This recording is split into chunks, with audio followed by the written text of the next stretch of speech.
Welcome to the Big Business Blueprint video course. We designed this course for entrepreneurs and business owners who've started their business and are looking to grow their business exponentially within the next 12 months. The course is separated into 7 different modules, with each part covering a specific area of your business. Each module represents a pillar, and mastery of each pillar would help you in strengthening your business foundation. In this first module, we'll cover the first core fundamental, which is your mindset. This is core because all of your actions originate from your thoughts, so it makes perfect sense that if you want to change your results, you must first change your mindset. Why is it that in this world there are rich people and poor people? Have you ever wondered what makes the difference between these two groups of people? What makes them get the results they want in their life? Is it their rich background? I don't think so. I've known people who come from rich families, but squandered their family riches over petty squabbles and lavish lifestyles. They end up being rich on paper, but they're neck high in debt. On the other end of the spectrum, I also know millionaires who come from simple, average backgrounds. When they first started, they've had all the reasons to fail and not make it, yet against all odds, they held their ground and now enjoy the riches of their hard work.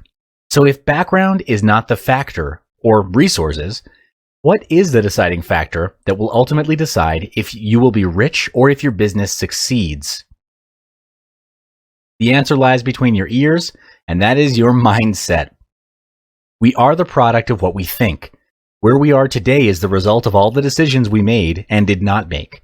The quality of life that you're enjoying or not enjoying is a result of your thoughts. Success is a choice, and all choices stem from your thoughts. It's an internal game, if you will. 90% of success in business comes from having the right mindset. When you win the internal game, you make better decisions, which ultimately leads to building a 7-figure business and beyond. There is nothing either good or bad. Only thinking makes it so. William Shakespeare. This quote means the way you see things determines if what happens to you adds or subtracts value. Is it your thinking that differentiates a mistake and a lesson? Yes. Therefore, if you want to change the fruit, you must first change the roots. If you want to change the visible, you must first change the invisible. Same goes for business. If you want to take your business to the next level, you must first change your mindset. There are 5 mindsets which, when practiced, form the basis for a 7-figure mindset. Mindset 1. Self-awareness. Self-awareness is the conscious knowledge of one's own character, feelings, motives, and desires. It's how you view yourself from a third party's perspective. For example, when you set for yourself a sales target and you feel fear of achieving it, thinking that it's impossible to do so, then self-awareness at this point would be to acknowledge that you're fearful and start to investigate inwardly to understand, why is there fear of growth? Does it stem from feelings of unworthiness or something even deeper? Having awareness creates the opportunity to make changes in our behaviors and beliefs because we're able to catch disempowering behaviors before they even become a part of our identity. To develop self-awareness, it starts with listening inwardly to your emotions, thoughts, and feelings. You first listen by identifying a situation in which you realize your beliefs don't serve you. Then detach yourself from that situation and inquire, why did you react in this way? Was it conscious, deliberate, on purpose, or was it out of fear, out of some sort of deeper level of fear? When you start practicing this on a daily basis, you'll be able to catch non-serving mindsets, limiting beliefs, and actions before they happen, and turn them into something that serve you better. Self-awareness has 3 aspects: self-control, self-reflection, and self-beliefs. You need to gain mastery over each aspect as a foundation to a bigger mindset. The first aspect is self-control. It's the ability to control oneself in terms of our emotions, our desires, and how we react to other people's behavior, especially in difficult and heated situations. The ability to exert self-control is called willpower. Heard of the quote, "If there's a will, there's a way"? When your willpower is strong, you'll be able to bring your team and company to a higher level and find a way out of challenges and adversities. Next is self-reflection, which is important for self-improvement. This is the part of acknowledging your wins and giving yourself feedback for improvement. To do self-reflection at the end of the day, sit down in a quiet area and reflect on what happened in the day. Was it your biggest lesson of the day? Something you can remember that was outstanding? Did you end the day as to how you intended it to be? Were your daily goals achieved? If not, why do you think it was not achieved? What you can then actively do to prepare for tomorrow and make things better is think. What can you actively do to prepare for tomorrow and make things better? Throughout this process, write your thoughts and suggestions on a piece of paper and have them as your personal or company goals. When you're setting your goals, be honest with yourself. Set goals that you're able to accomplish and strive to improve yourself day by day. This also translates into your company goals. The third aspect of self-awareness is self-belief. This is you believing in your talents and abilities with uncompromising conviction. This is very important because if you don't believe in yourself and don't believe that you're worthy of success, you'll be trapped in a self-fulfilling loop of self-sabotage.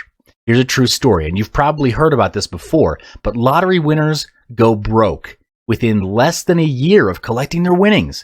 If you do a web search on lottery winners who went broke, you'll see an extensive list. But why is that? It's because they weren't prepared to receive such a huge lump sum in one go. How big your business grows is proportionate to how big your mindset is. In order for your mindset to grow big, you must first discard your limiting beliefs. Take a look at your current belief system and ask if these beliefs are still serving you, or are they limiting your potential to be better?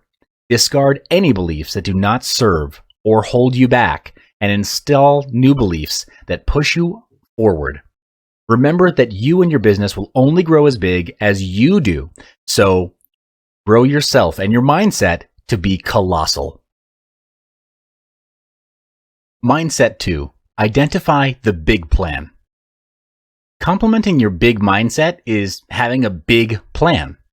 Having a plan is crucial as it gives you clarity as to your priorities. To do this, on a piece of paper, write down everything you want to be, do, and have. Who do you want to be? What do you want to do? And what is it that you want to have? You may also list this down specifically for your business. Don't think, just write. Assume that money is not an issue, and if you write it down, it will be successful. So go all out for this. Pause this video, take 15 minutes, and do it now. Yes, now. Next, look at your full list and cross out goals that mean little to nothing to you personally. What I mean by that is if it doesn't excite you, move you, or scare you, cross it out because it would do little to nothing to challenge you to grow.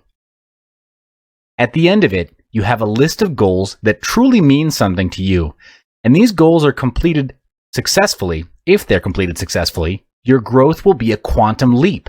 To bring these goals into reality, set a time frame for that goal to be accomplished.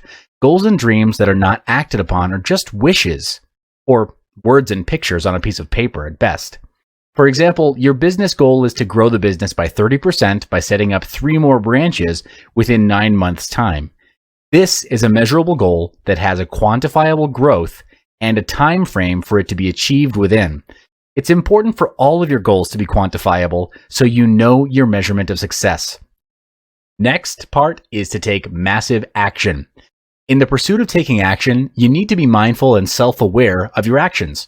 Are your actions effective and efficient? Are these actions taking you closer or further away from your goal?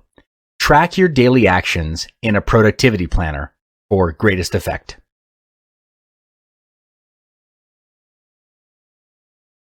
Mindset 3. Commitment and consistency. Earning a 7-figure income is easy for some, but not all. Above all, success comes with consistency and commitment. In order to earn 7-figure income, you have to commit to learning and evolving constantly. To constantly grow is the only assurance that your business will remain relevant for years to come. And if you're not growing, quite frankly, you're dying. As a leader in your company, You need to handle the direction and strategy of the company. Hence, where the company goes is dependent on your vision of the company.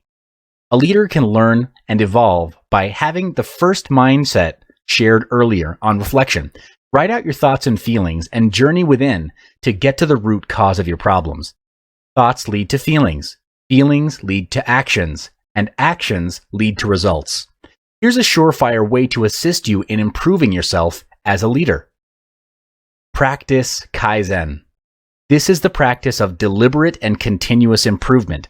It has its origins in Japan and is roughly translated as, quote, good change. The primary focus of Kaizen is to eliminate waste. Following the Kaizen philosophy, you take small steps forward. The fundamental principle of Kaizen is to take incremental improvements over a period of time.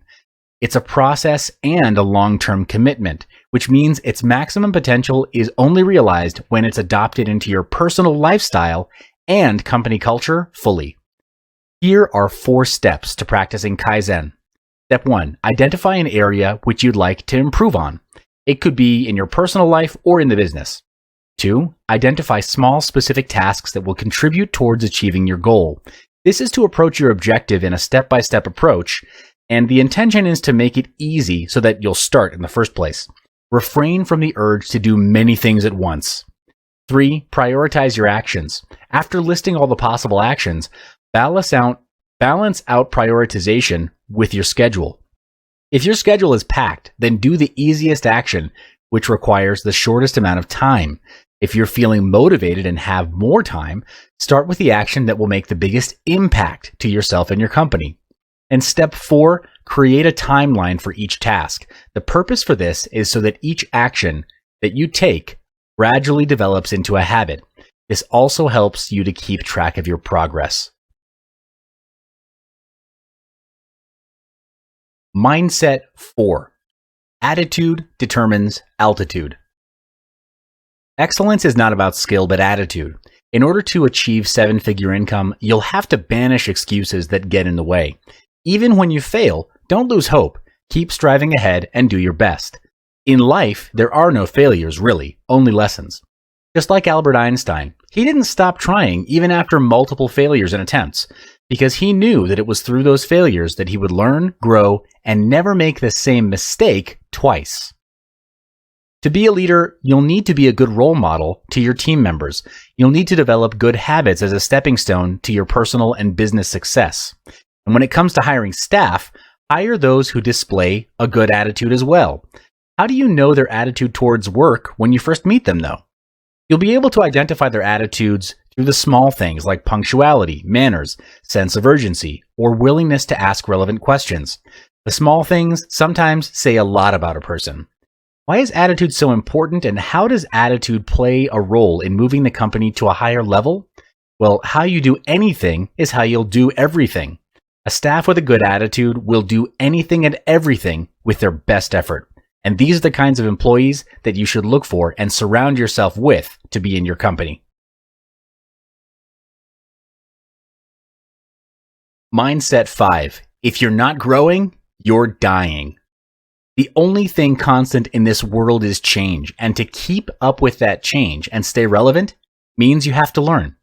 The world is moving forward every hour, every minute, and every second. Therefore, we cannot use yesterday's solutions to solve today's problems. The same goes for mindset. You cannot achieve a 7-figure income with a 3-figure mindset. The gap is just too big. Therefore, you and your team need to commit to growing themselves, not just in their skill and talent, but also mentally, emotionally, physically, and even spiritually. You might be wondering why so many areas. Well, try taking one area out. Does the business or would your staff still be able to contribute to their fullest potential?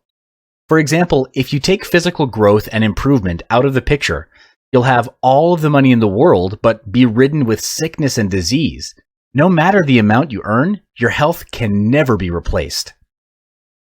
And bear in mind, though, if you're learning the wrong things, whatever you do will be wrong. This is when unlearning comes into play.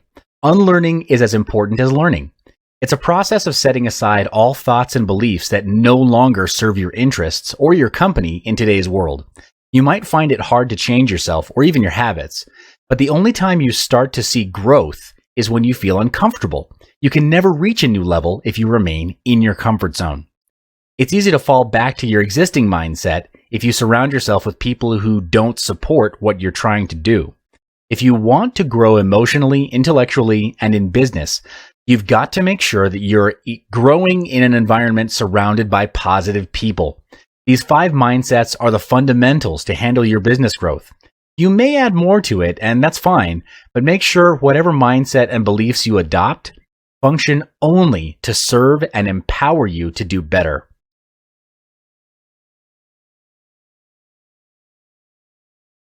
You've just started your business and sales are probably low, which means profit is low. In this phase, you have 2 options. Either you grow the normal way or you scale fast. And to scale fast, you need to bootstrap. Bootstrapping means using existing resources to scale and grow the company instead of relying on external resources or money. This is beneficial to the business because bootstrapping forces you to think outside of the box and, in the end, realize there was no box to begin with.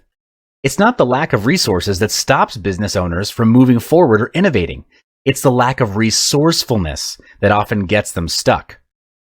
Bootstrapping is a situation in which entrepreneurs start a company with not much capital for their business, and bootstrapping is a way to ensure that that business has a positive cash flow. Many entrepreneurs understand the meaning of bootstrapping, that it's when a business borrows less money and the interest cost is reduced too.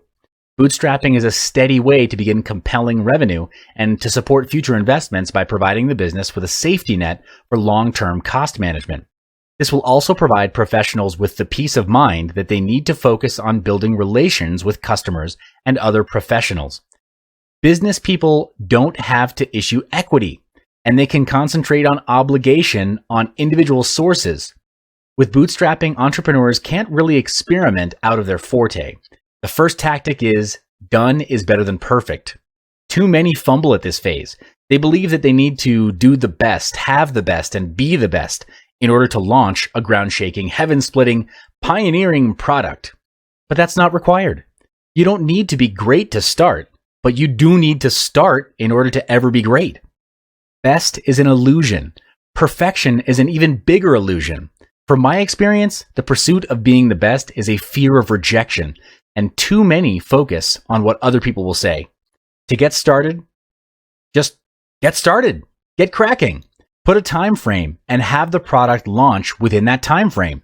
In business, if your product is an innovative product, you want to launch it before your competitors leverage off the first mover advantage.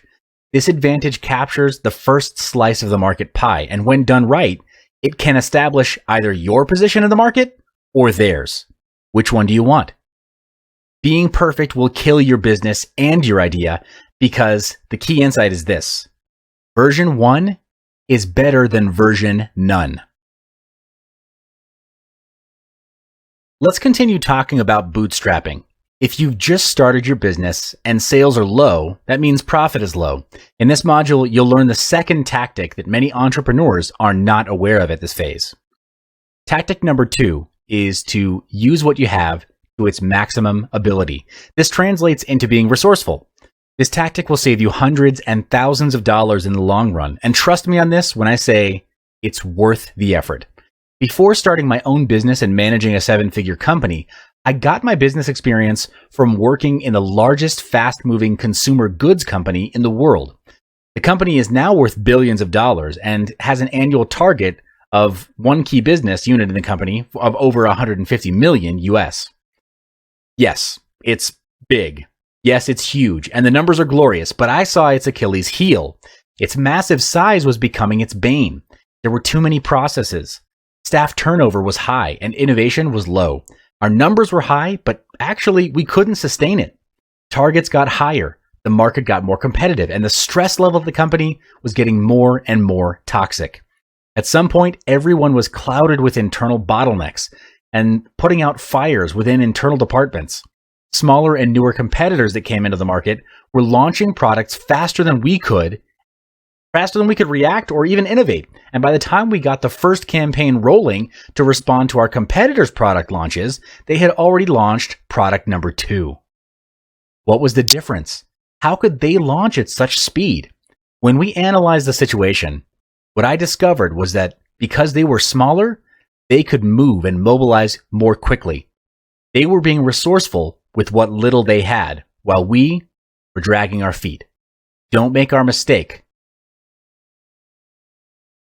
In this module of Big Business Blueprint, you'll understand Tactic 3 as it refers to being innovative.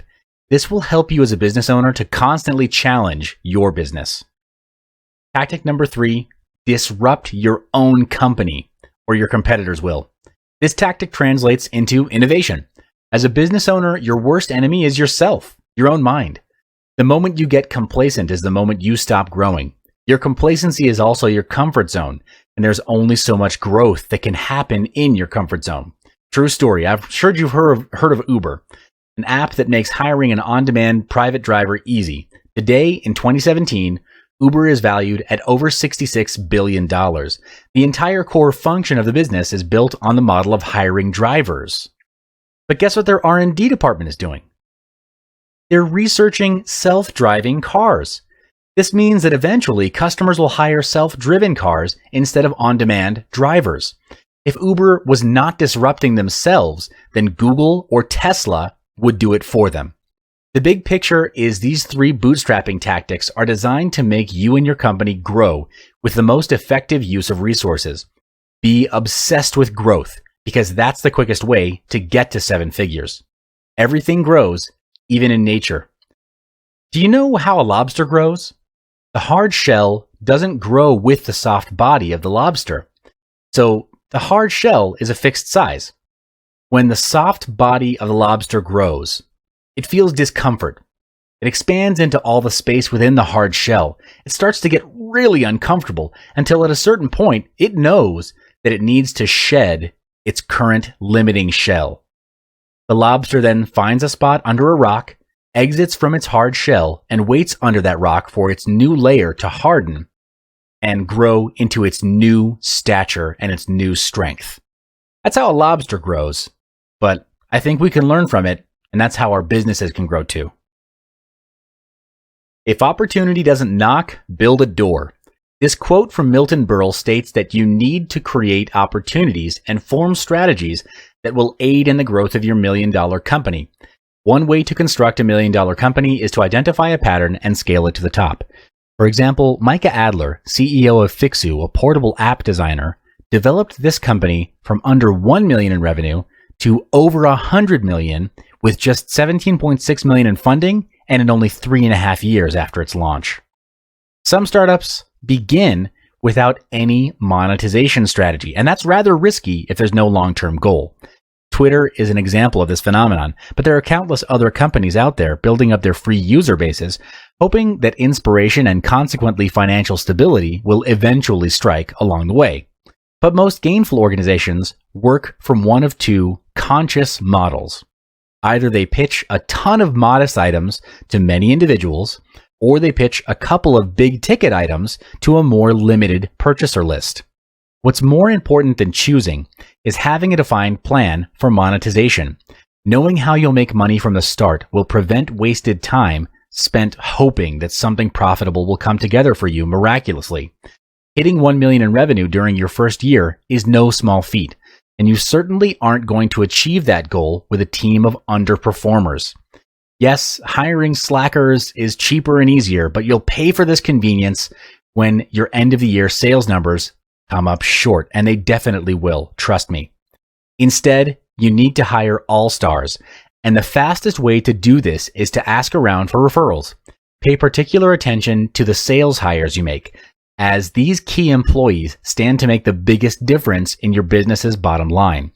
Finally, if you want to shoot for the revenue moon, you need to be absolutely militant about gathering data and acting upon the data, not your gut.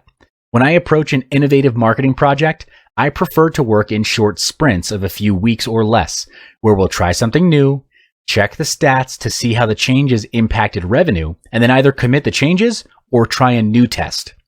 Growing a company to $1 million in revenue in your first year isn't easy, but it is possible. Stick to the tips above and be ruthless about profitability. Even if you don't hit this particular goal, you'll earn the strongest sales results possible for your company. Strategy allows organizations to develop a clearer understanding of their own organization and what's required for them to succeed. It helps organizations understand their core capabilities, identify and address weaknesses, and mitigate risks. It can help organizations better design themselves so that they're focusing on the right things that are most likely to deliver the best performance, productivity, and profit both now and in the future. While strategy can be difficult for many organizations to commence, its benefits are far-reaching and many. From creating new business opportunities to streamlining the operations and engaging staff, a well-formulated strategy will enable increased growth, productivity, and profit, both now and into the future. Depending on where you are now in your business, a pay of $1 million may appear to be intimidating or very distant. The trick is to work backwards. That means if you want your business to earn $1 million a year, the business sales target per month is $83,333 a month, or $20,833 a week, or per day, $4,166. Now that there's some clarity, the next question is, where is the business now and what does the business need to reach that target? The reason having a strategy is so important is because it gives businesses time to get a sense of how they're performing, what their capabilities are, and if these capabilities are able to help them grow. A strategy can identify trends and opportunities in the future. It can examine the broader changes in the market, such as political, social, or technological changes, as well as consumer changes, and develop tactics so your business can modify and develop to suit these future changes. By creating a business strategy, a company can create a competitive advantage and ultimately understand more about themselves and where they're going. In summary, when you're bootstrapping, work your current resources to their maximum potential and be creative about it. Explore different perspectives and seek for alternatives. Operate the business on its bare necessities to keep the margins high and be obsessed with creating value. So, how to generate profitable offer ideas? Ideas are the bread and butter of the company. A great idea will skyrocket a company quickly to 7 figures, more quickly than you can imagine, and your offer to your consumers will keep the business engine running. The 5 most innovative companies in the world, as reported by Forbes, are Amazon, Google, Uber, Apple, and Snap. These companies are valued in the hundreds of billions and transact hundreds of millions a day. But how do these companies start? Well, with an idea. Apple was started by Steve Wozniak and Steve Jobs in a garage on a vision to have a computer for the rest of us. Back then, having a computer was nearly impossible. It wasn't commonly thought of by consumers because the cost was high and the size and form factor were not convenient. But today, because Steve Wozniak and Steve Jobs didn't stop pursuing their vision, Apple is valued at close to $1 trillion. Meanwhile, the famous search engine, Google, was also crafted based on Larry Page's idea of exploring mathematical properties of the World Wide Web, understanding its link structure, and creating it in a huge graph. Google was then officially established in 1998. This goes to show that generating that drop-dead idea that's going to start the world on fire is possible, as projected by these innovative companies. When you see something that piques your interest, ask yourself this: what is it about this situation that's special? Then narrow down your focus so you familiarize yourself with the idea.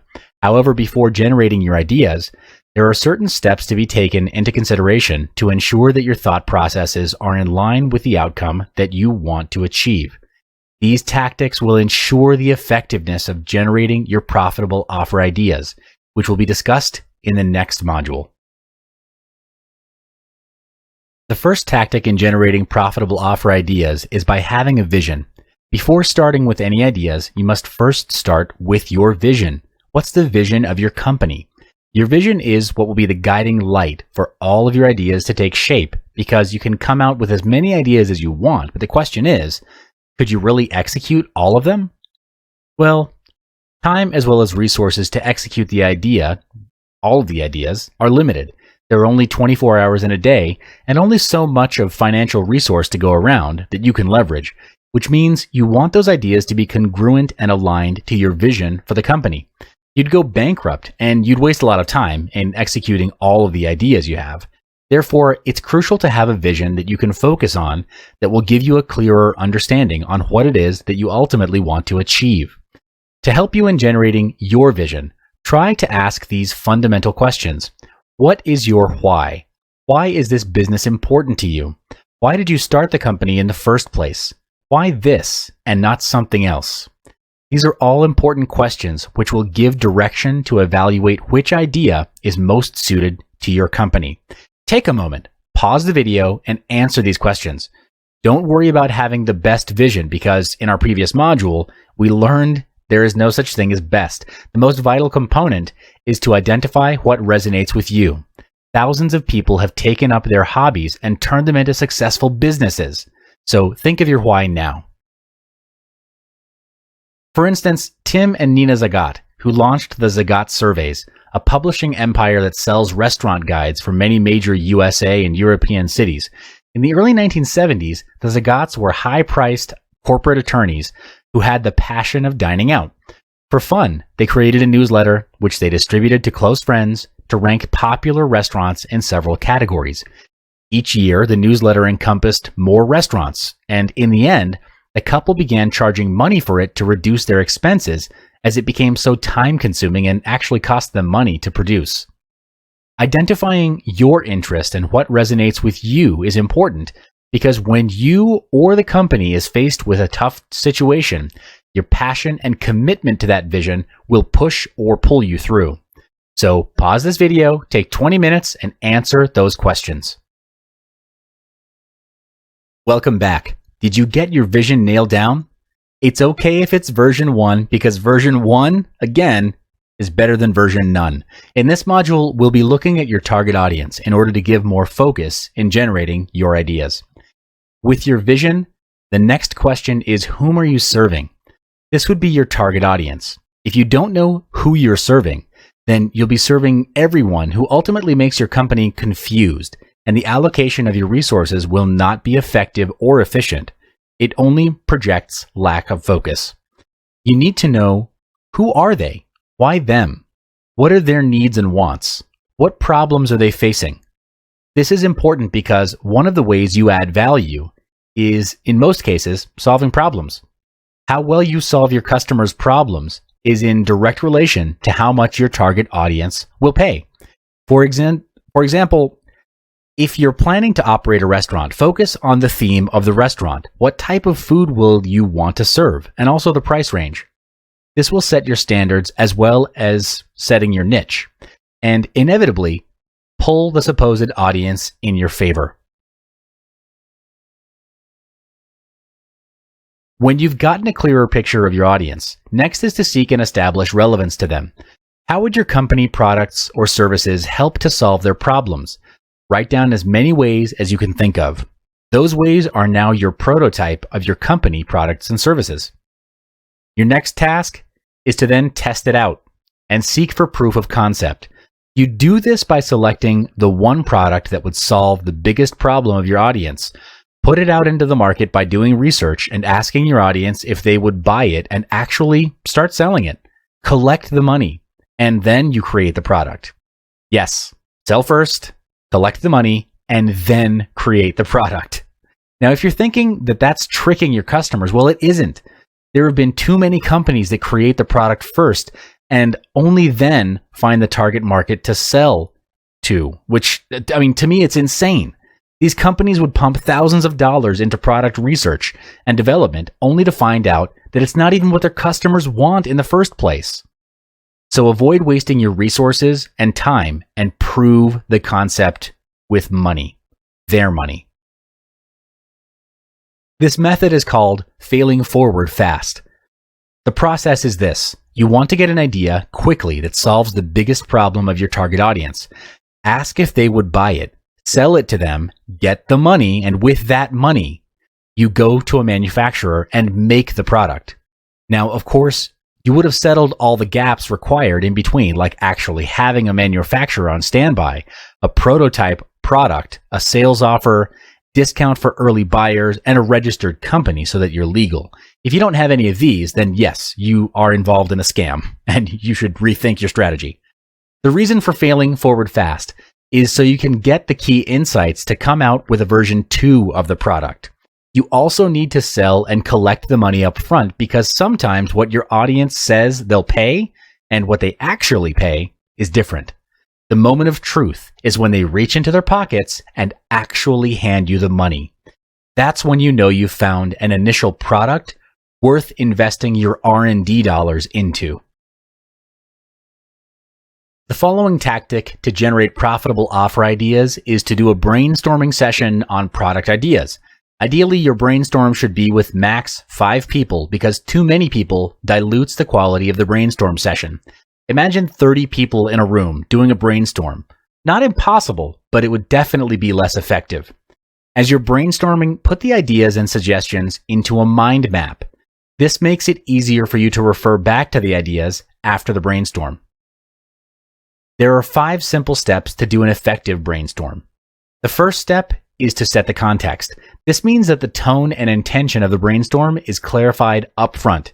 There's no right or wrong answer, and the focus on the brainstorming session is just to generate ideas. The last thing you want happening is for your people to withhold their ideas for fear of being rejected or ridiculed. Therefore, it's the responsibility of the meeting lead to set the climate for ideas to flow. You may also want to put on some brain music, generally classical songs, to get the creative juices flowing. Steps 2 and 3 are to start the brainstorm and get the ideas flowing. The idea is to turn it into a game, where the game is to imagine that there is a balloon that's being thrown around in the room. Every time someone speaks, the balloon bounces from one person to another, and it keeps afloat every time there is silence. The balloon floats closer to the ground.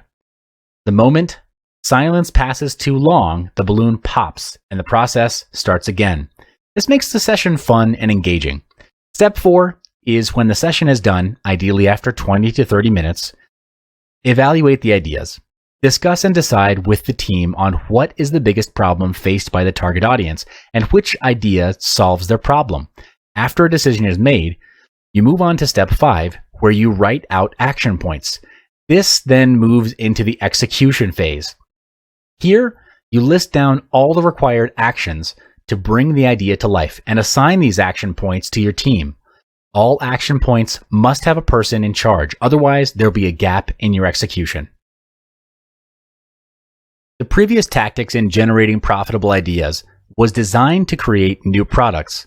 In this module, we'll discuss a way to shorten the idea creation time, and that is to reinvent the wheel. Yes, you must have heard the saying to not reinvent the wheel, which translates into don't be a pioneer and just take something that's already there.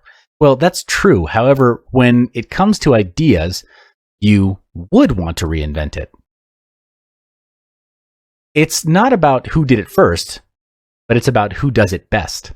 Our society is made to believe that everything is already set and there's no room for innovation. The truth, however, is without entrepreneurs coming in with new ideas or bettering previous processes, the world would be dull and boring. So always remember, it's not who did it first, but who does it best. And if you're fortunate enough to become your own business leader, you'll get an idea of where you need to reinvent yourself so competitors don't catch up on you. Remember to take the leap. Sometimes you just have to jump and take the risk to see if your ideas are worthy in competing in the current market. You'll never know unless you try. For instance, Mark Zuckerberg, the founder of Facebook, started off his days as a student in Harvard University, where his idea eventually gained popularity and then traversed the universe. It's very easy to lose focus when you feel you have odds stacked against you, and competition will always be there. So might as well just do it. We'll have more in-depth discussion regarding this tactic in the next module, so I'll see you there. So this is the second part of how to generate profitable offer ideas tactics, reinventing the wheel specifically. Reinventing in this context means taking an existing idea, stripping it down to its bare components, and then finding its key lever points and making it even better, even faster, and easier. The intention is to question the current ways of solving problems and getting things done. Just because it's always been done this way doesn't mean that this way is the best way. For example, the house rental market has been rather straightforward. You rent a house by entering into a contract with a landlord that decides the duration of rent and cost of rent with other terms and conditions. This has been going on for ages. Then you strip down all the components of this practice, which in this case is the landlord, tenant, rental, terms and conditions, contract, and home. You'll have the individual pieces that you then need to piece it together to create a new picture. So there would be questions like, what if the tenant was the landlord? What if rental was shorter and more affordable? What if I didn't need to book expensive hotels during my holiday? What if I could meet new people along the way? Breaking down these components is exactly what gave birth to Airbnb. If you don't know about it, Airbnb is an online marketplace where people can lease and rent short-term accommodations. This covers a wide range of vacation homes, apartments, homestays, hotels, and hostels. Today, Airbnb is valued at $31 billion. Just amazing. There are many more ways that you can use to generate ideas, but don't get caught up with finding the best way. Just pick one and get it done with. Remember that version 1 is always better than version none. Welcome back to the Big Business Blueprint. To recap, we've learned how to generate profitable ideas offered. In this module, we'll be focusing on how to raise the capital for your business. In the world of business, capital represents the fuel for your business to run efficiently. If your business needs a bigger engine, you'll be needing bigger capital. A bigger capital will drive your business towards your desired destination. In other words, your goal, your financial goal. To do this, it will include loans for working capital, purchasing machinery, hiring more staff, or even refinancing existing loans. Plus, if you're trying to restructure your company's debt, refinancing your company's debt can assist you by freeing up some cash in your business for working capital and expansion. Additionally, the growth of your company's financial standards can assist you in securing new opportunities. It's not impossible to raise the needed capital for your business within a short period. My business managed to raise $125,000 in just 4 days. Now, my company wasn't built yesterday. Before I pitched to investors, my company had a long history of profits and sales.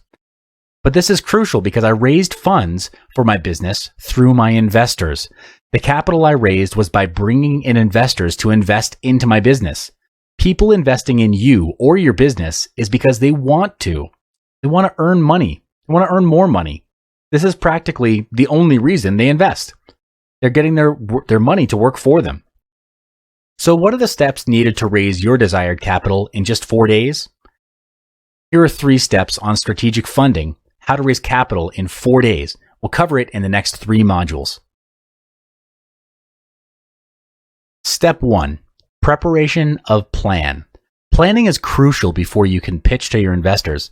Smart investors know if you're planning on a whim, so build your plans before laying it out to the investors.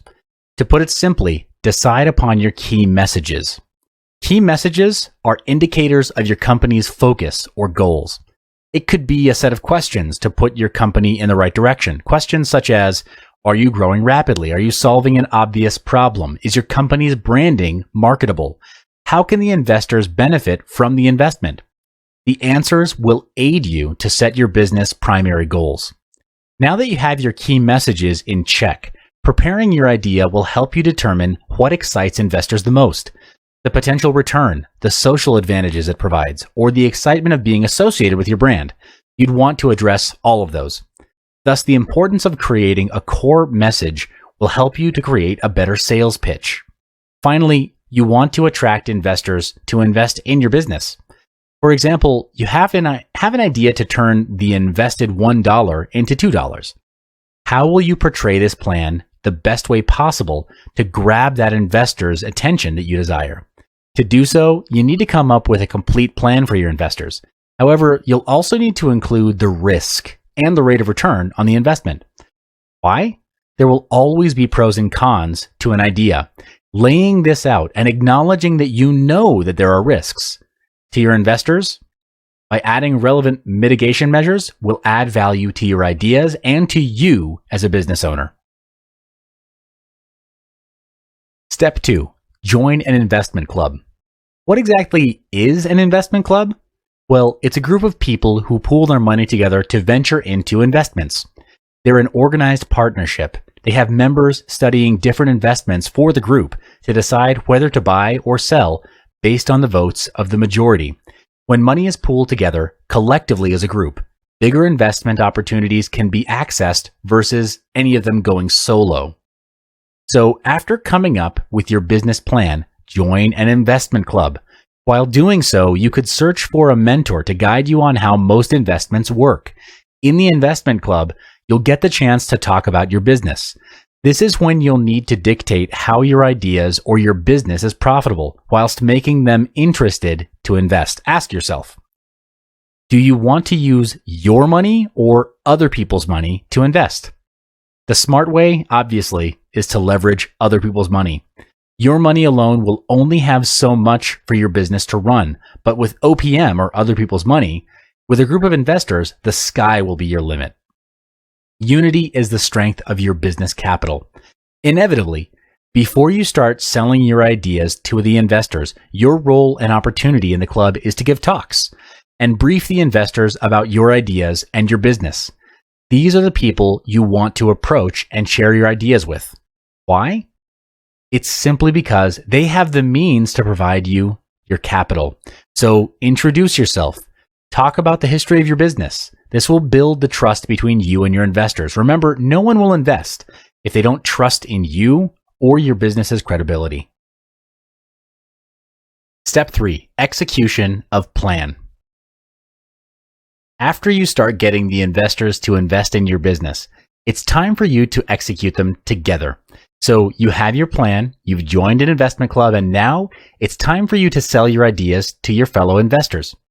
However, it's imperative for you and your investors to be on the same page.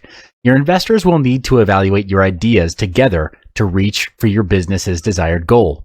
It's advised that you start your plan as soon as you acquire the fund, regardless of the amount.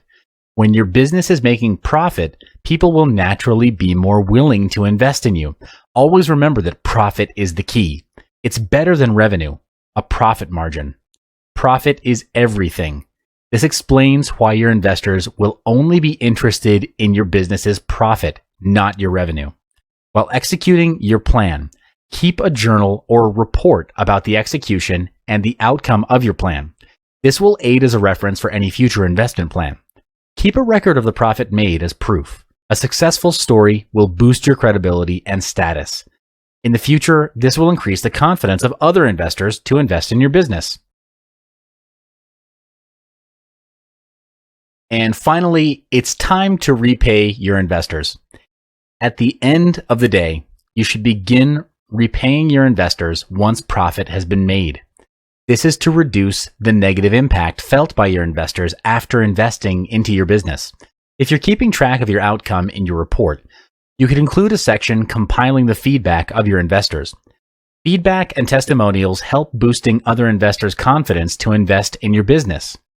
It's imperative to repay your investors over the money what they have provided you.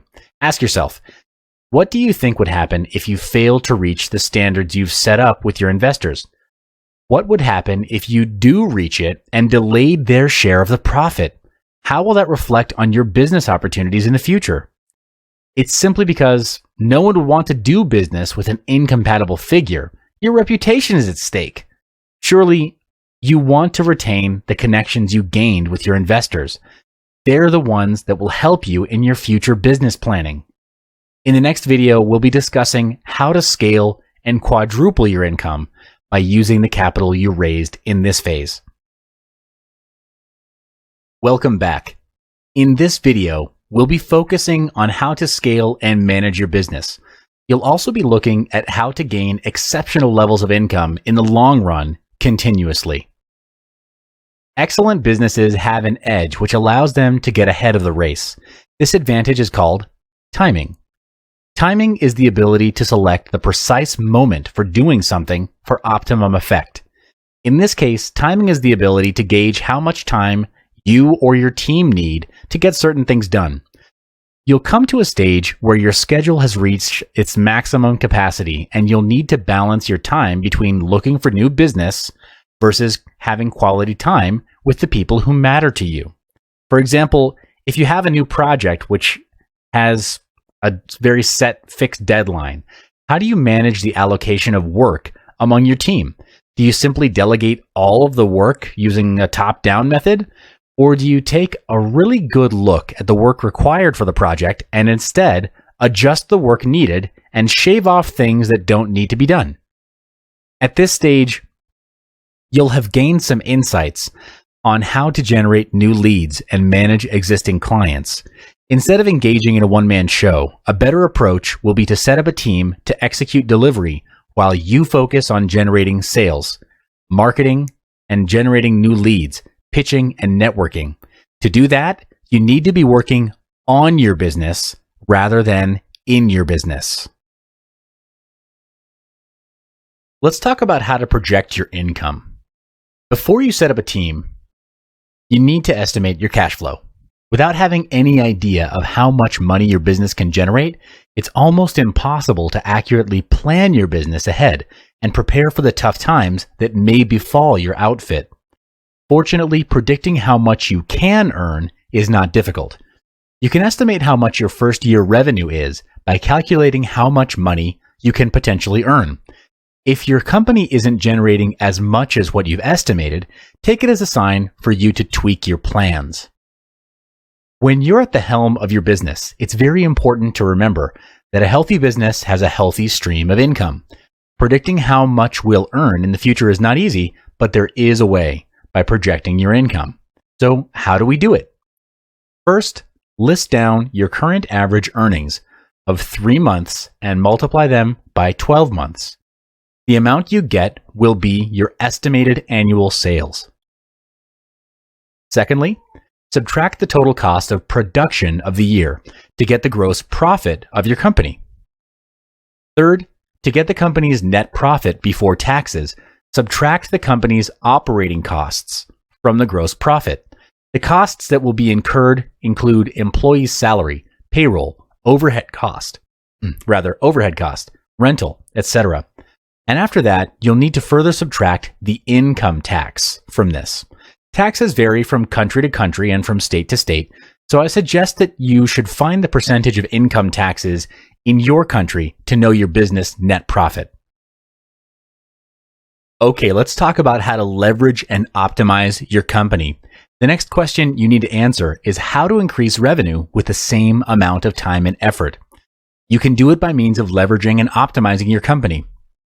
Leveraging your business means using your resources to their optimum advantage for improved results. One big question that you need to ask to leverage is this: am I using all of my resources to their best advantage?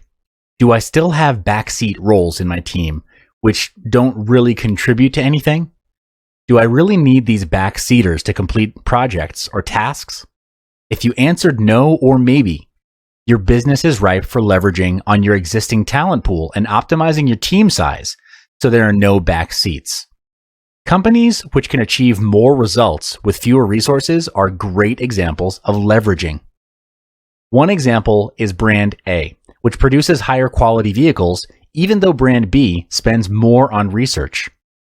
An African proverb says, if you want to go fast, go alone. If you want to go far, you need a team. Many businessmen struggle in their businesses because they try to do everything themselves. Some result in hating the entire process because they end up performing tasks which are not their field of expertise, such as production or operations. Some end up having to work extra hours unnecessarily. And the irony here is that they build a business with the purpose of having more free time and achieve financial freedom, yet they get swallowed up and chained to the business. What you need here is actually a team which can execute the more operational and technical aspects of the company. This way, you'll have so much more time working on your business, not in it, which includes strategic planning and direction. The SaaS strategy. As mentioned before, one of the perks of having a strong business is that you'll have more free time to focus on the management and directional aspects of your business. For this to happen, you'll have to start considering hiring a talented team of people to take care of the operational, daily, and day-to-day tasks. One of the best strategies you can deploy is the SAS: simplify, automate, and systematize. Simplify. Keep things simple, organized, and straight to the point. Automate.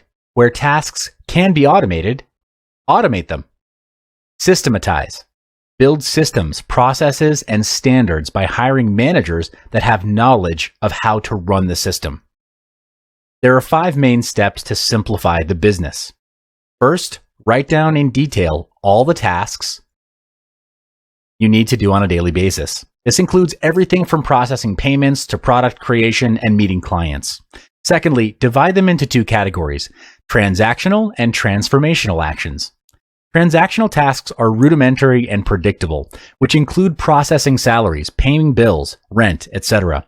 Transactional tasks are perfect for automation. For example, sending out emails can be automated by using email services like MailChimp and Aweber. You just need some time to write all the emails, upload them onto the mail service, and set the time to send them. Transformational tasks, on the other hand, bring significant and positive impact to the business. They are the must-haves in the company. For example, business development, staff training, personal development, sales and marketing activities. These are more difficult to automate since different businesses will have very different needs. This also applies to the team behind it. The reason tasks are divided into these categories is so that we have clarity on what to prioritize and what to focus on, what positions to hire, the required job scope of those positions, and the salary that would match that job scope. Thirdly, analyze the list and eliminate redundant tasks, double entry tasks, and simplify the complex ones. To do this, you need to be disciplined and ruthless. The aim is to be efficient and fast. Find a way to automate tasks such as assembly lines or filing. Doing this opens up more time and energy for yourself and for your team to focus on more important tasks. Fourthly, lump the transactional tasks together. Outsource or hire an administrative staffer to take care of it so that you can focus on the transformational tasks. Lastly, hire and retain staff that can perform transformational tasks. The right kind of people can become an asset to your business, so don't be afraid to cut those who are not an asset to the business and not a good fit for the company. Retain the ones who work well together in the team. Again, make sure you minimize backseat roles as much as possible. Getting the right team. In the previous chapters, we've discussed about hiring a team to better handle the tasks that are needed to ensure your business thrives. The right team delivers the best results and will ensure the continuity of your business. But first, what is an ideal team size for your business? It's recommended to start with around 5 to 7 people. A small initial team size is very important so that you can maintain team dynamics at the highest level. Dynamics require a solid context. So unless a solid context is set at the beginning, a team that is too small will only operate on orders and become very transactional and operational. You need to be there physically most of the time to manage such a team, and opinions that matter really won't be voiced by your small team. You don't want that to happen because you want your team to speak their thoughts, debate, and challenge you in healthy ways. It's only through that process that you'll be able to spot and cover gaps in the business and ultimately do better. A yes person who says yes to everything, well, that kind of person is definitely a no-no on a team that's going to grow. Keep a healthy balance between operational staff, creative staff, and managers or supervisors in the team you hire. A good setup would be 2 managers or supervisors to every 3 staff. This is to keep the system running smoothly and maintain an optimal standards level. And again, keep in mind that you need to minimize the backseat roles in your business. So your staffers, they're not passive, but they're not managers either. Be clear on who you want and what positions you want to fill. You may do this from the list of tasks that you did earlier on. This will allow you more free time to start thinking on a higher level and work on your business, not in it. So, do you want to hire a full-time staff, or do you want to only pick up contractual staff that only serve for certain projects? The answer really depends on you, whether you want a full-time or contractual staff. Each has its own strengths and weaknesses, of course. A full-time staff has the highest chance of developing company loyalty and a sense of ownership to both their roles and the business, and the result is a committed workforce. But a part-time or contractual team can be an excellent staffing option too for small or young businesses due to the potential for flexibility and the relatively low cost. Such workers necessarily work fewer hours, and so they'll cost less in wages. You could even outsource certain rudimentary tasks to keep costs low. In terms of hiring, it's recommended to go with long-term contracts. You may also want to consider having a profit-sharing scheme where the team can leverage off the business's success. This promotes empowerment, very strong staff loyalty, and lower staff turnover. This means less training time while saving you more time during the period of hiring and interviewing. Improving leadership, culture. If you happen to always end up with a poor performing team, let me tell you why. And it's a hard truth. The problem lies not with your employees, but with your lack of leadership skills. Sometimes your team can be excellent in performing their tasks, but there may be some aspects that you haven't really addressed or that have been overlooked that the performance does not reflect in the result. If you're facing this problem, there are 3 key points in managing and building an A team. The first one is creating culture. Culture is important as it sets the context and tone of the company. It governs mindsets, attitudes, and behaviors which ultimately influence your sales and profits. If the company runs on a low energy level and your employees rarely converse with one another, what do you think the result would be? Well, definitely the result of the work becomes mediocre over time. To cultivate a high-performance work culture, you need to set rules, often referred to as a code of honor.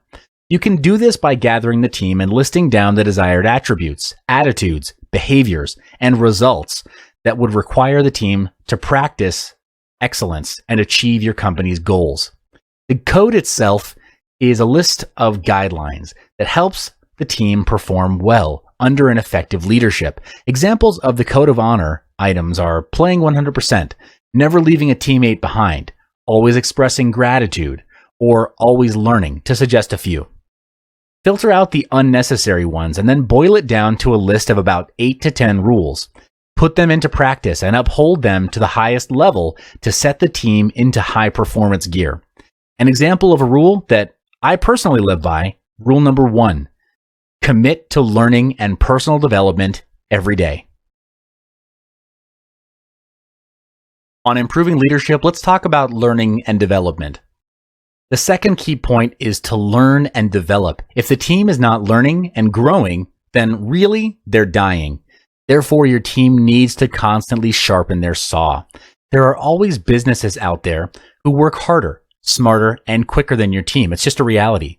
And if there's no growth in learning or developing current talents, that is, surely one day your competitors will close the gap and surpass you. This also means death to your business. If you're not learning, you're dying. Stay ahead of your competitors by structuring learning and development activities for your team. The reason is these activities help them to be very efficient and effective in problem solving, time management, and prioritization. There are lots of activities that you can do for your team to help their growth. The first is apprenticeship. This means sending your team over to other organizations to learn from them. This can be a very useful and effective way to eventually develop a new skill. Second is career counseling. This is where your team members discuss with their supervisor a career plan and develop that career plan to identify areas for improvement or advancement and how those areas can be addressed and also when. Coaching includes working one-on-one with the learner to conduct a needs assessment, set major goals to accomplish, develop an action plan, and support the learner to accomplish that plan. The team member drives these activities, and the coach provides continuing feedback and support. Continuing professional development is very beneficial so that your team stays up to date in the views and practices necessary to lead and manage in today's organizations. There are an increasing number of universities, colleges, and training centers associating continuing education credits or continuing education units with their courses and workshops. So why not leverage those? Sometimes your team doesn't have the proper technique to learn and retain new things. Organizations and other environments are changing rapidly. Therefore, it's extremely important to continually be aware of those changes and to be reflecting on them and learning from them as well. Basically, with continuous learning, you help your team to learn and how to learn. Courses and seminars are great platforms for the learning and development of new knowledge or skills on your team. Courses with hands-on experience are even better since it'll help your team apply what they have just learned, making the lessons even more effective. Another great way to encourage self-learning for your team is to provide them with opportunities to give presentations. For example, have a 15-minute presentation on a topic that adds value to your team and specifically what you're working on. Let's say there are 7 people on your team. That would be a total of 105 minutes of presentation every time you do this meeting. And if you do it every month, then annually, it would add up to 84 topics and 21 hours of learning. Okay, we've talked a lot about improving leadership. Let's do a quick debrief. The third key point is for you to do a debrief or a post-mortem after each successfully completed project. Debriefing is the most powerful learning tool to recap everything that you've learned. Debriefing is done by evaluating a recent project. Key areas to look into are reflections of what has been done, insights with the aim of that project towards the future, linking the challenge with the actions and how similar projects can be done more effectively in the future. Debriefs are important after your projects to identify gaps and insights as preparation for future projects. So in this stage, it's essential that your project team prepare a list of gaps during the project. There are 2 ways that you can go about this. The first is to identify the current gap that the project team detected and how to close that gap in the future. The second is to identify potential gaps in the future. An example is if you hear that your competitor is introducing a faster product sometime in the future, you might conclude that this could be significant to your business. Next part is to arrange a meeting session with your team. Now, this is critical because your project team may have things that they might want to point out, which are actually critical but not noticed during the project. Imagine skipping out on such a debriefing session and starting right away on the next project. Not only would it cause the same mistake to be made over and over again without anyone realizing, but your project team may be demoralized and further risking the projects in the future because of low morale. Therefore, it's your core role in these meetings to be a facilitator and to lead by conducting the session without bias, regardless of any employee's rank and regardless of what they say. The following questions are designed to facilitate insights from your team. What happened? What should have happened instead? What did we learn?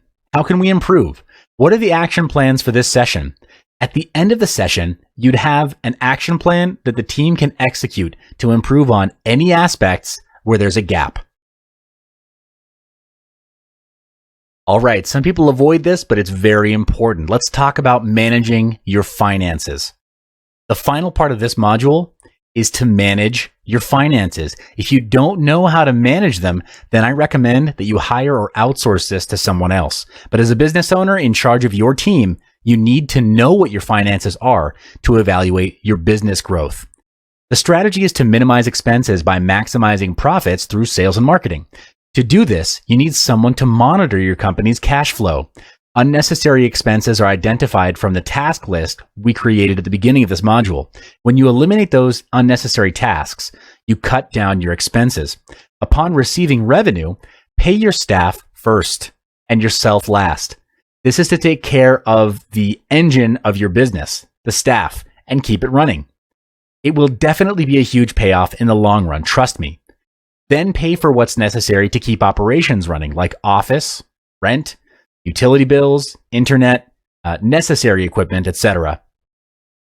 With the balance as net profit, allocate 10% to the growth and development of the team.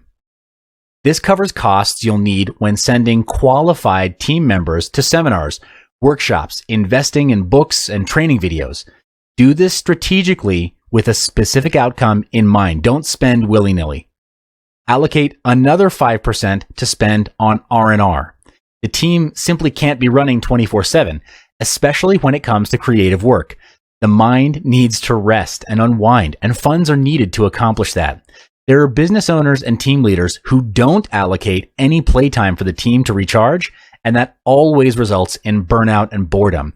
Without naming names, I can tell you that there are Fortune 500 companies that deal with internet commerce, and go ahead and Google the names of the top companies in the industry. You'll see examples of this. But when fund allocation is done in percentage versus value, the team is empowered, feels the sense of ownership for their work, and can contribute more actively in the company. All that needs to be done now is to increase productivity and marketing of the company. More revenue equals more profit. More profit equals more funds for learning, profit sharing, and R&R. When your business growth expands, hire a sales and marketing team to bring in sales for the company. Do high tickets to attract more profitable business projects instead of small projects with less profit. An example of a high ticket would be a 3 to 4 day coaching program to help your clients expand their businesses using your sales and marketing knowledge. Allocate 10% of your net profit into researching new business opportunities in the market, studying about the future market trend and expanding your current business. And allocate another 20% into building a new company using the same kind of strategies and tactics. Doing this will potentially double, triple, or even quadruple your income. I know it sounds incredible, but it's true. In summary, these tactics have worked for me and have allowed me to build a 7-figure business. These tactics and moves are from my experience. Your goal is to replicate this success by copying and pasting it into your business. You don't have to think. Again, don't reinvent the wheel. Just copy my business. The quickest way to achieve success is to model off of someone who's already there. Welcome back to another video. In this module, we'll be focusing on how to sell your business with a higher price and with less risk to the buyer. To sell your business, convince the buyer that you have a team that can run the business well after the transaction. The idea for people to buy a business is that they can ease into that business without any tinkering or working in the business. You'll also need to prove that your management team is locked into staying with your company after the acquisition. Next, you need to calculate your company valuation. There are several ways to do that, and in this video, we'll really only cover two. The first is enterprise value, or EV, over earnings before interest, taxes, depreciation, and amortization, or EBITDA. The second way is P over E, or price to earnings ratio. Both of these formulas are under business valuation multiplier. The EV over EBITDA formula is broken down to, again, enterprise value over its earnings before interest, taxes, depreciation, and amortization, while P&E, or P over E, stands for price to earnings ratio. We'll talk more about it in the next module. I'll see you there. So how do you sell your business for a 4x to 12x multiplier? And what's a multiple anyway? A multiple measures some aspects of a company's financial well-being, determined by dividing one metric by another metric. The metric in the numerator is typically larger than the one in the denominator. A multiple works in a way that it is a measurement of risk. The inverse or reciprocal of a multiple shows the current return on an investment. So the higher the multiple, the less risk a buyer perceives in the transaction, and the more likely they'll pay more for the investment. For example, the inverse of a 4x multiple is 25%.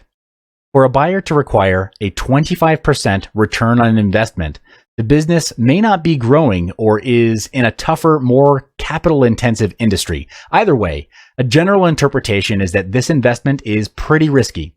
In comparison, the inverse of a 12x multiplier is, get this, 0.08%, meaning that the buyer would be willing to pay 7 times only if the investment is much less risky. Okay, how to evaluate your business. A multiple is calculated as multiple equals performance metric A over performance metric B.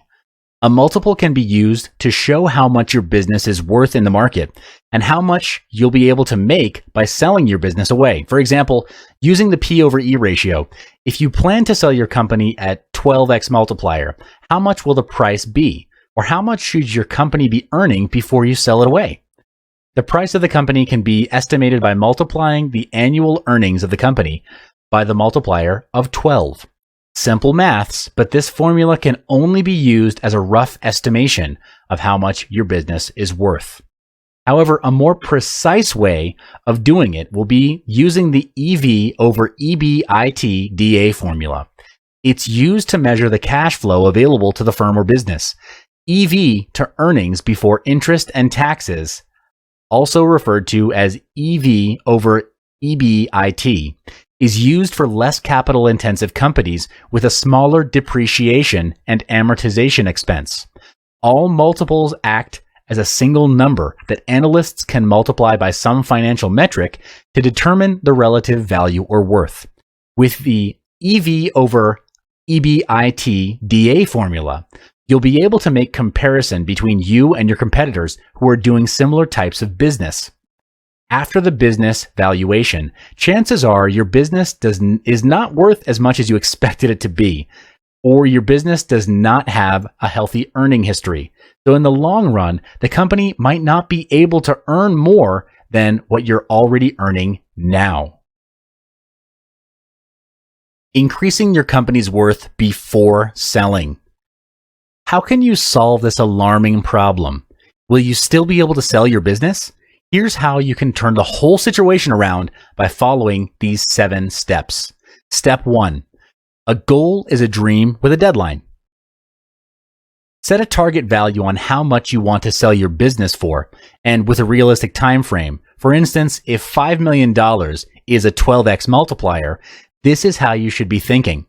I want to sell my business for $5 million in 2 years' time. Find out how much your company needs to make annually to achieve your goal of selling your business away for $5 million.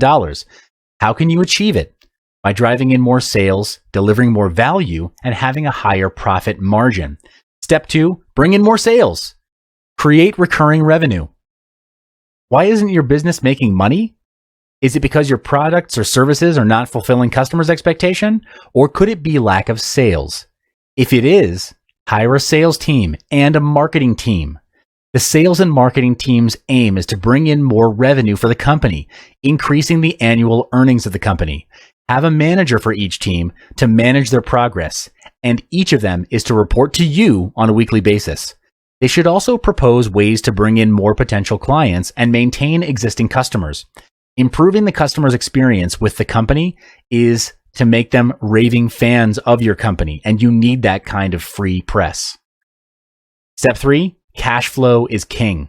A buyer will only buy or invest into, and in your buyer's eyes, buying in your company is a form of investment. They'll only buy into your company or your business if your company is able to help them make more money. So you should improve your company's financials before selling it.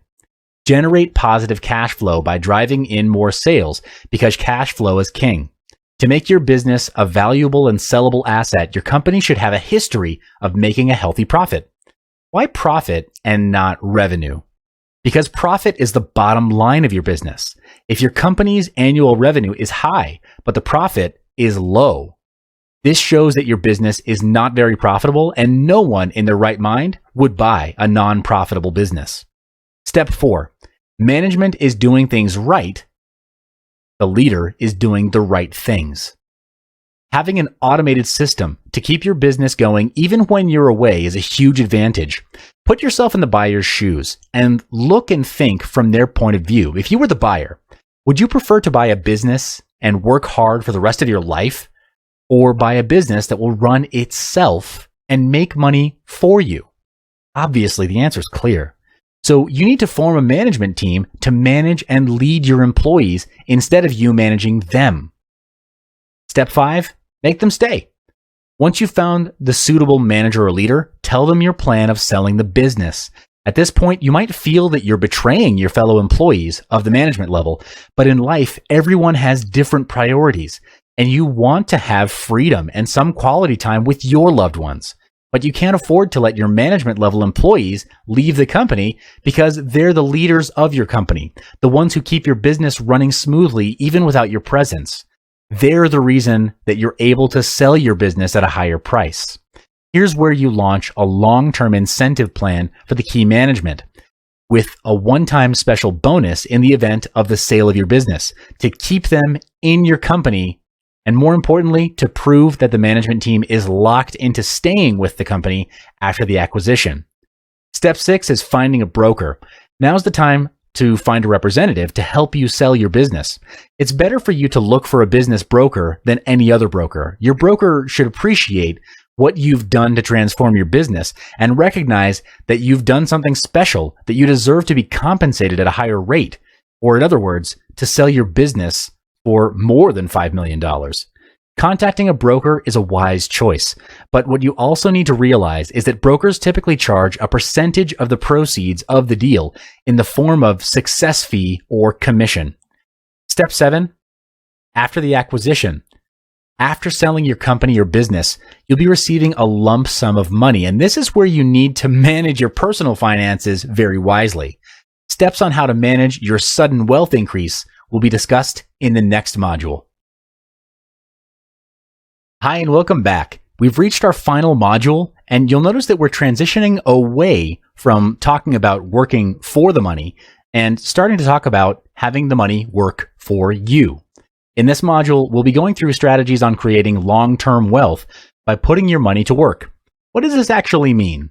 It simply means that you do not have to put any effort into generating your income. Instead, where you choose to put your money, you'll have the money multiply and grow for you. Is this even possible? Well, yes. One of the methods to do this is by investments. Investments are used to make money work and generate passive income, where adding passive income streams to your portfolio can aid you in increasing your earnings, as well as accelerating your financial goals in other tremendous ways. The term investment can be used to refer to any mechanism used for the purpose of generating future appreciation in income. Referring to the context of our modules, investment is a monetary asset purchased with the idea that the asset will provide income in the future or will be sold later at a higher value for profit gain. There are many vehicles for you to choose from in order to start your investment. These may include bonds, stocks, mutual funds, real estate, gold, silver, as well as Forex. Of course, to decide which investment vehicle is best for you, you need to know their characteristics and why they're suitable for a particular investing objective. But for this particular module, we'll only be focusing on 3 investment vehicles, which are gold, silver, and property. We'll elaborate each vehicle further in the coming modules. A surefire way to gain long-term wealth is investing in gold and silver. First, let's talk about investing in silver. The investment offers a lot of different options. We'll go through a brief overview of the focal points and conveniences of purchasing the most well-known silver bullion and silver coin speculations. What makes silver? Silver, just like gold, has been used across time. Research shows that silver is used mostly as coins since early days. However, unlike gold, silver has a variety of industrial and commercial applications. This is because silver is more flexible in its characteristics than gold. It remains the best electrical conductor known to man, highly resistant to corrosion. It's among the most malleable and ductile metals, and it's a splendid thermal conductor. The rarity of metals denotes their value increment. Such is the case in silver, where silver is a byproduct of different base metals, copper, lead, and zinc. 90% of the world's silver mining industries experience bankruptcies. The world is running out of silver. There are several reasons why you should invest in silver. The value will always appreciate in the long run, where the value of silver is stable regardless of the currency that you're purchasing it with. The increment of its value, due to its demand in various fields or industries, will always be great. The space between supply and demand is getting wider, leaving little amount of silver left to sell, so there's scarcity. Consequently, as we can see, the global demand of silver is growing. For example, all of the following uses of silver are growing: medical, electronics, food processing, water treatment, building materials, and consumer products. The focus here is that all of these items are on demand. So even during an economic downturn, there will be a high level of base demand. In terms of investment, the investment demand is soaring, especially in the USA. The US Mint sold more 1-ounce silver eagles in January 2013 than in any other month since they began creating silver in 1986. Other than that, total global demand of silver in the recent years is about 880 million a year, where the worldwide mine production is only about 760 million ounces per year. This example clearly demonstrates how silver is still relevant, where the demand exceeds the supply due to its practicality. Generally, you can invest your resources into silver in 3 ways: silver bullion and coins, silver bars, and exchange trade funds, or ETFs. The easiest is to purchase silver bullion specifically. Coin and valuable metal merchants offer silver bullion both face-to-face and in digital transactions over the web. You can go to any place from 1 ounce to a 1,000-ounce bar, decently and promptly in the silver market. The benefit of bullion is that once you have it, its value is entrenched and matches the silver marketplace. Silver price is historically more volatile than the price of gold, in that the value can change rapidly. In other words, the price of gold will rise, where based on historical volatility, the silver price would be expected to rise by a higher percentage than the gold price. The drawback is that merchants charge markups to offer you silver, and on the off chance that you need to trade out your bullion later, the merchant potentially would give you a price that does not match the overarching price of the market.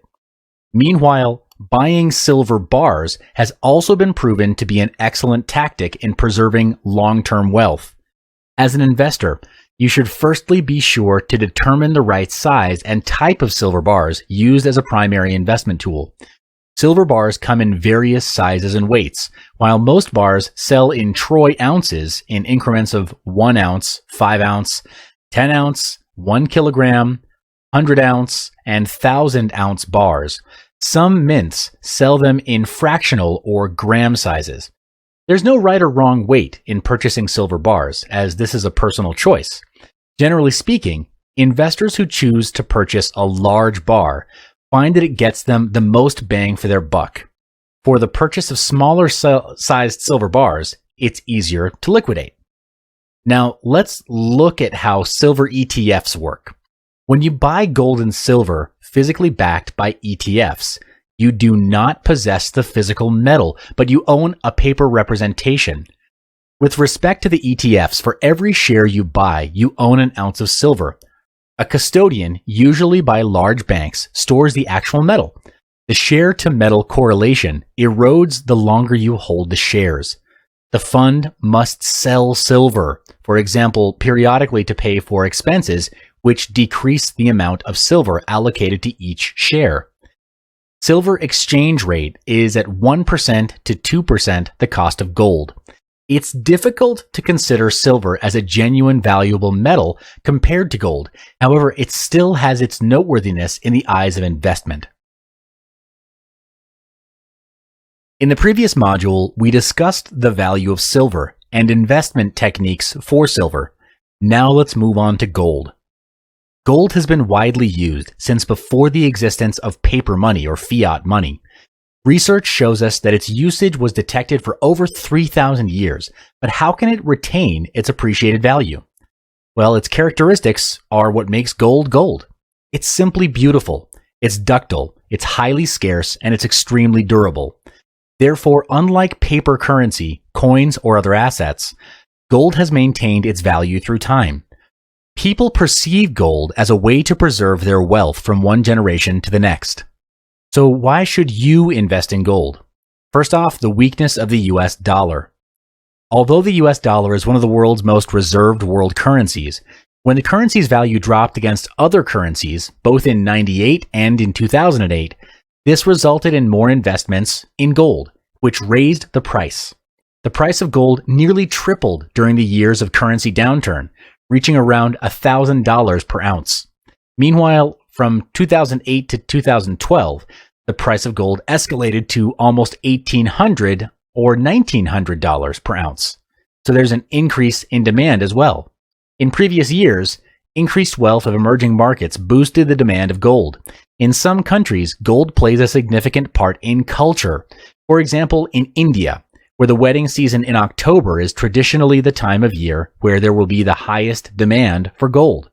Meanwhile, in China, gold bars are a traditional form of saving, where the demand of gold has been steadfast.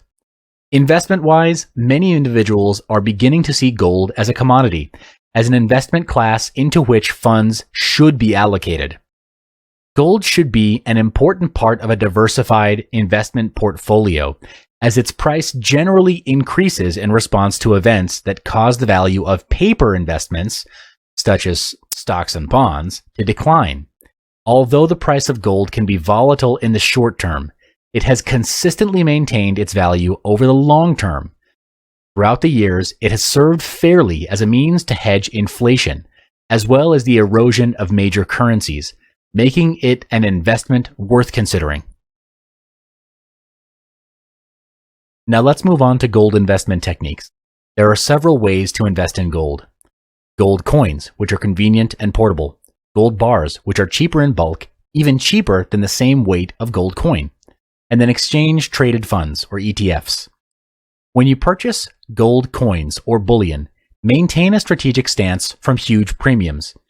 Coins regularly originate from the National Mint, where they're made and sold at a 4% increase. The retailer's edge is 1 to 3%. To figure the premium of a gold item, subtract the spot cost from the value you're being cited. Separate that number by the spot cost and increase by 100.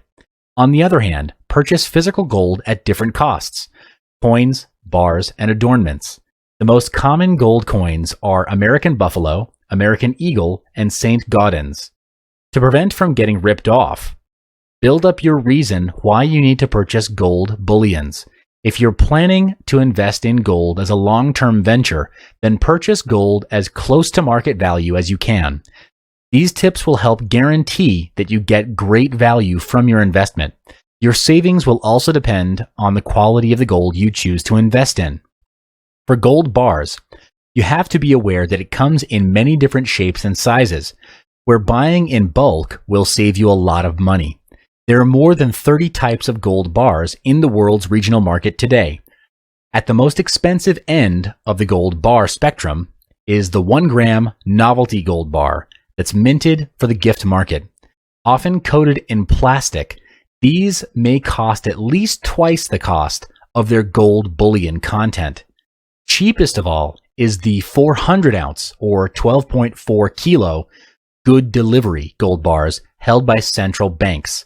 Buying gold bars is almost always cheaper than buying the same weight in gold coins, and the bigger each bar, the lowest cost by weight. Depending on your local tax regime, you can reduce or completely avoid paying sales tax or VAT by buying gold bars instead of coins. Moving on to gold ETFs. As mentioned in the previous module discussing silver investment techniques, when you buy gold and silver physically backed by ETFs, you do not possess the physical metal, but you own a paper representation. The difference between silver and gold ETFs is that with respect to the ETFs, for every gold share you buy, you own 1/10 of an ounce of gold. A custodian, usually a large bank, stores the actual metal. The share-to-metal correlation erodes the longer you hold the shares.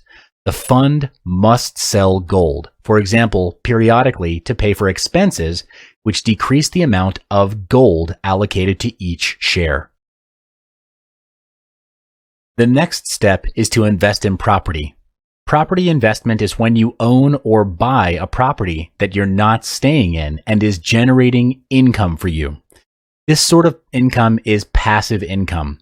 With your business expansion, you'd want to keep your surplus of finance invested in precious metals or property.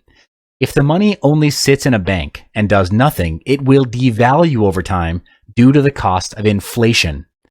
Money, when not working, gets lazy and fat, and that is exactly what happens in a bank. A mere 1 to 3% interest rate gained is not enough to hedge against inflation of 10% or higher. There's a 7% gap at least. There are 3 steps to start investing in property: checking your funds, managing your finances, and creating an investment plan. The first step is to check your funds. This will give you a rough idea on the amount of cash that you have readily available to invest, or the remaining gap to invest. In this step, you would also need to understand all the costs involved in acquiring and maintaining a property, especially if it's your first time investing in one. If you do not do your research, it's easy to fall into the trap of a rookie investor. The property bought will have poor cash flow because after netting off all the uncounted expenses, net profit or net cash flow may be low to negative. To hedge against this is step number 2. Plan out a budget and manage your company profit and loss sheet, ensuring that recurring and operational costs are low and profit margins are healthy. A recommendation is to allocate 10 to 20% of company net profits into investing into property. Be disciplined about this, and after 1 to 3 years, you'll find the company assets have doubled or tripled over the years because of the capital appreciation of good property. Step 3 is to create an investment plan. A successful long-term wealth creation through property investment requires that you set your personal goals, decide where you would want to end up, and then formulate a plan to get there. The purpose of the plan is to serve as a structure for you to stay in the game. Your investment plan may include detailing your strategy, doing your research, and setting up your preferred criteria for investment. Welcome back. Now that you're familiar with how to invest in property, let's focus on property investment technique.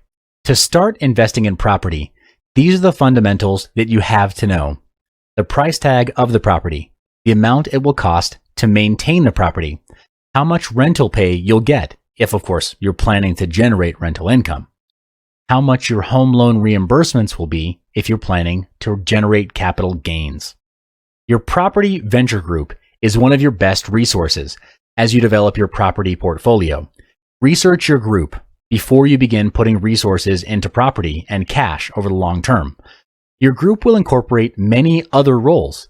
The must-have roles in your property speculation group will include your ANZ, Home Credit and Protection Authorities. They assist in home loans. Your legal advisor. Their task is to safeguard your legal rights and facilitate the transfer of your property. And your accountant. They provide financial guidance and assistance during real estate transactions. They also prepare financial reports on behalf of property owners and real estate developers. The last step is to set your investment goals. Goal setting is important in investments because if you don't have a clear goal, you'll fall for everything. Then at the end, you'll end up having many different investments which may be giving you good returns, but really have no strategy. It's not an effective move. Because if you had pooled the money together, you'd be able to invest with a clearer direction. To do this, sit down with your financial advisor and chart out your strategy for the next 1 to 3 years. You should include projections based on current market trends to see if an investment vehicle is worthwhile to be in. After your plans have been laid out, the next part is to execute the plan. In summary, don't be afraid to invest. It would be foolish not to invest, because money that's not put to good use loses its value over time, even more so when it's just sitting in the bank not doing anything.